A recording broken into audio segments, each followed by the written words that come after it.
Buenos días con todos. Continuemos. En nuestra clase anterior estuvimos diferenciando dos pilares fundamentales, el derecho penal y la criminología. Dijimos que el derecho penal es el deber ser, es la norma. En nuestro contexto es el Código de Instituciones Penitenciarias. Nos dice qué conducta es delito y qué sanción le corresponde, es dogmático, es jurídico. Luego vimos la criminología, que es una ciencia social, el por qué. No le interesa la sanción, sino la causa. ¿Por qué se delinque? ¿Por qué aumentan los homicidios en ciertas zonas de Esmeraldas o Guayaquil? ¿Es un factor social, económico, psicológico? Busca entender el fenómeno para prevenir. Hoy vamos a aterrizar estos conceptos en el campo, en la práctica pura y dura.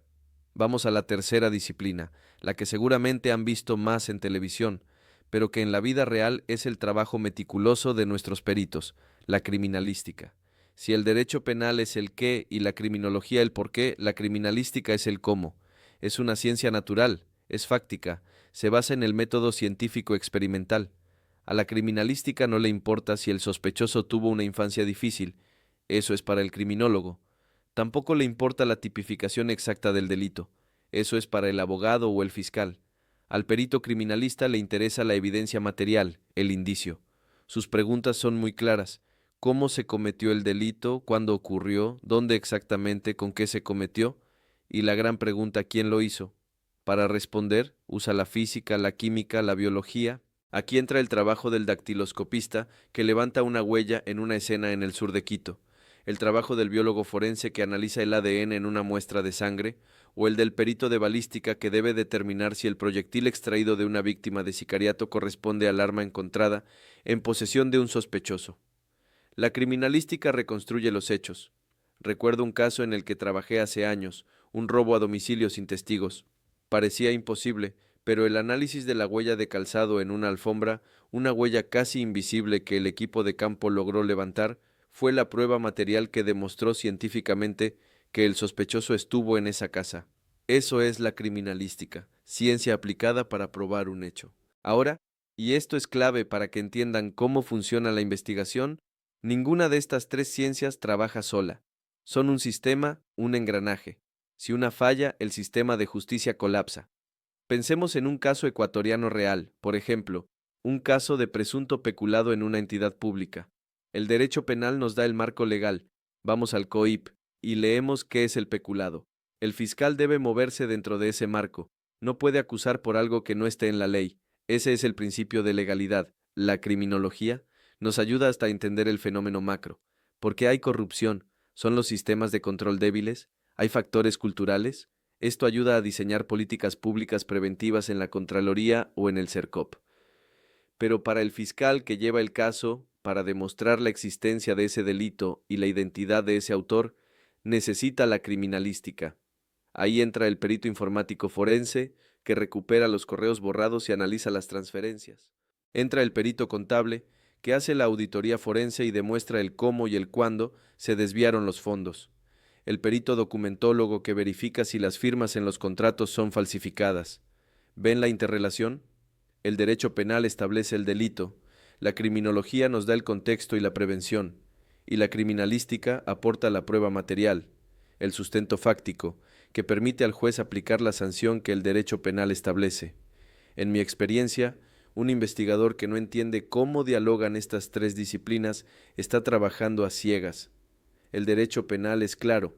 Gracias a la lucha social, nuestro COIP, en su artículo 141, tipifica el femicidio. No es un simple homicidio. La ley nos da un marco y nos dice que el fiscal debe probar que la muerte se produjo por el hecho de ser mujer o por su condición de género. Ese es el deber ser, la norma que el fiscal debe cumplir. Ahora la criminología nos ayuda a entender el porqué de ese femicidio. ¿Existía un ciclo de violencia doméstica previo? ¿Hay factores culturales o sociales en esa comunidad específica? Pensemos en una zona rural de Manabí o en un barrio urbano de Cuenca que normalizan la violencia contra la mujer. ¿El agresor tiene un perfil psicológico específico?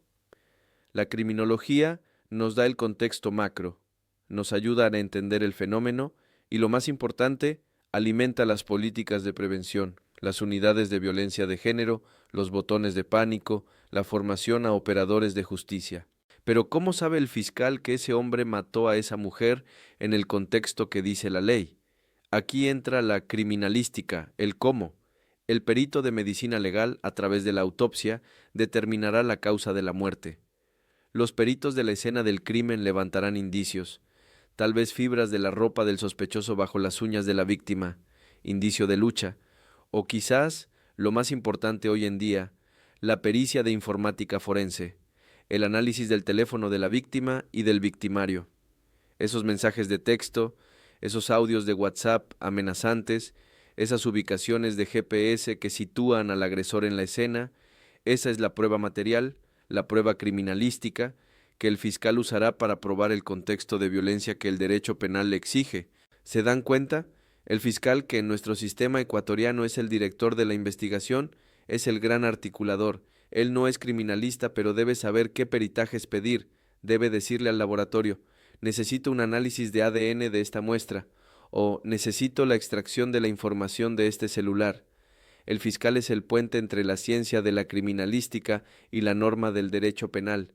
Luego viene el perito, que es el científico.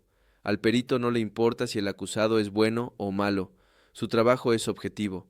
Debe informar al fiscal y al juez. La huella encontrada en el arma corresponde indubitablemente al índice derecho del ciudadano X. Y debe proteger algo sagrado, la cadena de custodia. Porque en mi experiencia les digo, de nada sirve la mejor prueba criminalística, la huella perfecta, si la cadena de custodia se rompió. Si el policía de primer ingreso contaminó la escena o el perito no selló bien la evidencia, esa prueba es nula. El juez al final la desechará. Y aquí permítanme desmitificar algo, lo que llamamos el efecto CSI. La televisión les ha hecho creer que un análisis de ADN sale en 10 minutos mientras toman café. La realidad en nuestros laboratorios de criminalística en Quito o Guayaquil es otra. Un análisis genético puede tomar semanas, a veces meses, dependiendo de la carga laboral y los reactivos. La criminalística no es magia, es un método científico riguroso, paciente y que depende de recursos. Un buen investigador entiende estas limitaciones y trabaja con ellas. Así que para cerrar esta idea, derecho penal, criminología y criminalística son las tres patas de un mismo banco.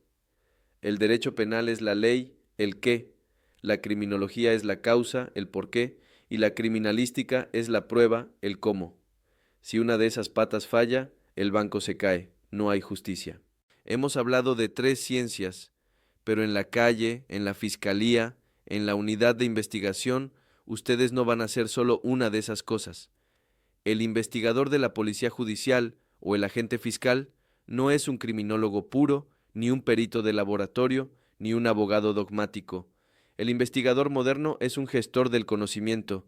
Su trabajo será tomar el marco legal que le da el derecho penal, usar las hipótesis y el entendimiento del fenómeno que le puede dar la criminología, por ejemplo, al perfilar un tipo de delincuente serial o entender un patrón de robo en un sector, y, lo más importante, saber qué pedir, cómo pedirlo y cómo proteger lo que le entrega la criminalística. Les pongo un ejemplo final. Pensemos en un caso de conmoción nacional aquí en Ecuador. La policía captura a un sospechoso en un operativo. Las cámaras de videovigilancia, prueba criminalística, parecen mostrarlo en la escena. La sociedad y la criminología dirán que es un peligro y que su captura previene futuros delitos. Pero si esa detención se hizo sin orden judicial, violando el debido proceso, ¿qué pasa? El derecho penal, que es nuestro marco de reglas del juego, se impone. El juez, aunque esté convencido de la culpabilidad, debe declarar esa prueba nula, y el caso se cae. Esto nos enseña que la criminalística puede darnos la verdad fáctica, pero el derecho penal nos da la verdad procesal, y en un Estado de derecho, la segunda es la que permite aplicar una sanción. Su rol será navegar esas tres aguas, y entender que el eslabón más fuerte, el que blinda la investigación, es siempre el respeto a la norma legal y el manejo técnico de la prueba material. ITESUT, Instituto Superior Tecnológico Universitario de Transporte.